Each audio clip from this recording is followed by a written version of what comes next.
आपले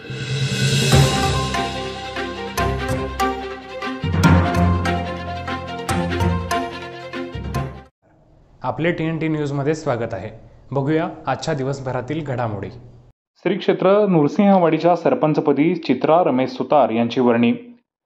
येथील ग्रामपंचायतीच्या कार्यालयात सरपंच निवडीसाठी झालेल्या विशेष बैठकीत सौ चित्रा रमेश सुतार यांचा एकमेव अर्ज आल्याने त्यांची सरपंचपदी बिनविरोध निवड करण्यात आली। निवडीच्या अध्यक्षस्थानी मंडल अधिकारी अमित पडळकर हे होते। यावेळी दत्तगुरू ग्रामविकास आघाडीच्या कार्यकर्त्यांनी गुलालाच्या उधळणीत जल्लोष करत संपूर्ण गावात विजयी मिरवणूक काढली। मिरवणुकीनंतर सरपंच चित्रा सुतार व समर्थकांनी श्री दत्त मंदिरात दत्तदर्शन घेतले। निवडीनंतर झालेल्या कार्यक्रमात माजी जिल्हा परिषद सदस्या धनश्री जगदाळे, माजी पंचायत समिती सभापती अर्चना धनवडे यांनी चित्रा सुतार यांचा सत्कार केला। यावेळी बोलताना सौ सुतार म्हणाल्या, गावाच्या सर्वांगीण विकासासाठी मी कार्यरत असणार आहे। गेल्या 3 वर्षात रेंगाळलेले प्रश्न आम्ही अग्रक्रमाने सोडवणार आहोत। सर्वांच्या सहकार्यातून गावाचे हित साध्य करण्याचा आमचा प्रयत्न आहे। दत्तगुरू आघाडीचे प्रमुख धनाजीराव जगदाळे म्हणाले, गेल्या 3 वर्षात खोट्या कागदपत्रांच्या आधारे काही लोकांनी सत्तेचा उपभोग घेतला, मात्र अखेर सत्याचा विजय झाला आहे। माजी उपसरपंच अनंत धनवडे म्हणाले, येणाऱ्या काळात विकासासाठी आवश्यक असणारा योग्य दृष्टिकोन हा दत्तगुरू आघाडीकडेच आहे। विकासात्मक राजकारणाचा एक नवा संदेश आम्ही दिला आहे।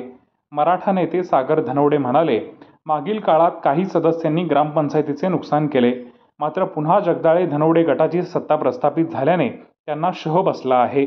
यावेळी ग्रामसेवक BN टोने, उपसरपंच रमेश मोरे, सदस्य चेतन गवळी, अनघा पुजारी, विद्या कांबळे यांच्यासह जगदाळे धनवडे गटाचे समर्थक मोठ्या संख्येने उपस्थित होते। गेल्या 3 वर्षापासून सुरू असणाऱ्या सत्ता संघर्षाची आज निर्णायक अखेर झाली।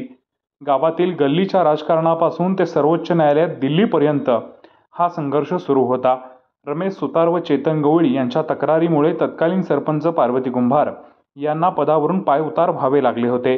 त्यांच्या रिक्त जागेवर चित्रा सुतार यांची बिनविरोध वर्णी लागल्याने नृसिंहवाडीतील राजकारणाला कलाटणी मिळाली आहे। तर आज झालेल्या सरपंच निवडीच्या बैठकीस विरोधी दत्तराज आघाडीचे सदस्य अनुपस्थित होते। मी आज सगळ्यांचा आभार मानतो। म्हणजे ऑगस्ट 2019 पासून जी लुटारू टोळी होती त्या टोळीला घालवायसाठी आम्ही कीर्तन गावातल्या बरेच प्रयत्न केले। आज त्याला यश आले, त्यामुळे मी आनंदी आहे। मी सगळ्या ग्रामस्थांचा आभार मानतो की असंच आपण एकजुटीने राहू आणि लुटारूंची टोळी या ग्रामपंचायत मध्ये येणार नाही याची दक्षता घेऊ। 1 नंबर।